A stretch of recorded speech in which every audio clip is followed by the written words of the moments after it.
growing up? Okay. Do you want me to do it? Go ahead, because I might get emotional. I'll start. Okay. So my dad is one of 7. I have no idea. Like, there's a lot of kids. he comes from a very big family. And he's the oldest. I'm trying to think. The third oldest. 4th, isn't he? 1. Leo, child. This is terrible, you guys. Seriously, I'm really sorry. Anyway, big family. He's in the middle. No, he's not actually the middle. He's No, but he's I mean, like 4. I think Sandra's right. I think he's four. number 4. I think he's the 4th oldest. We're going with it. We're going with younger power. And Pasita are younger than him. So. And I think I wish he could have, you could have the opportunity to, if you haven't already, to talk to him about it, because his experience is amazing. As was our mom. To grow up in a dynamic of that, right, in a small border town, in Texas, I think he overcame a lot, right? The way he was born in 1937, so he's way old. I'm just kidding. Sorry, Dad, I love you. He's experienced so much, and when you get a chance to see how his story is, as far as being able to help, like he'll tell you stories of how he would go on dates with his older siblings, because he had to chaperone. And the funniest thing is he's like the younger sibling going with the older siblings to go on a date to make sure, so when you get to hear some of those stories, you kind of think, that is so crazy. Thank God we didn't do that. But there would be, it would just be us, and we would hang out anyway. Which I think they did anyway. His education has always been something that he's loved. He's been somebody who, in our eyes, and who has always strived for the best. His work ethic that he made sure that we had, our parents made sure really we had, was really important to him. So, and I believe that came from our grandparents, who instilled in him, they had a store, and he had to work, they eventually had to work for everything that they had. And that was something that they raised us with, was to be that way. So, and education was always something really important. So I think him going on to school, and not all of his siblings went on to school. So you have to know that.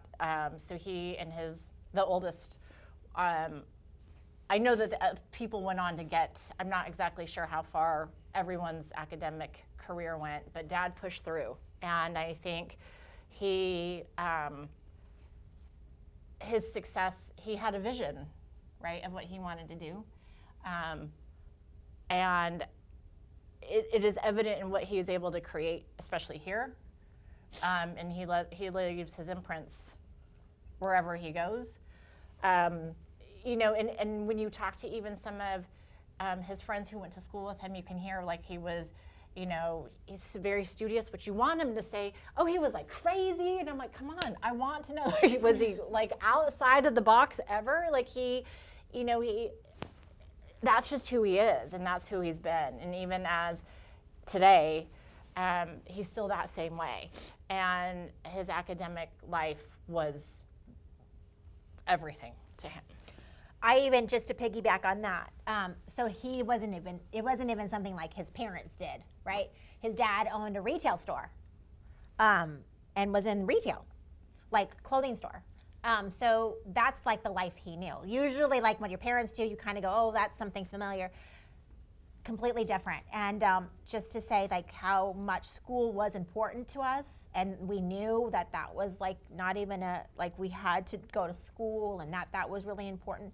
And in all that, the spirit of being unselfish and giving, and when you said he's left his footprint here, it's true, because my dad is, and I'm sorry,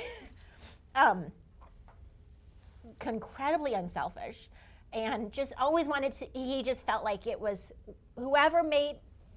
he just wanted to make everyone else better, right? Like whatever he could do to help you to be your best, I think is exactly, you know, how he lived even at home and in his professional life too. So I think it just suited him, this life of education, because it was about learning and teaching people to be great.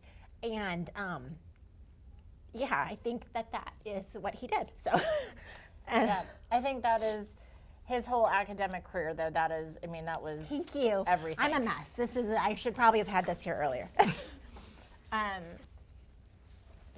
School was always important, and that was, from what I remember when he talks about stories, you'll hear bits and pieces of different. Thank you, dear. Different parts of what he loved about, you know, like he'll talk about his family, but literally, I think if his family were to talk to you, you were to talk to his sisters or his brother, they would tell you school was his life. Until we came along. Well, then we changed everything. Yeah. And not just us two, the other two included. But yeah. Anyway. We're the better two.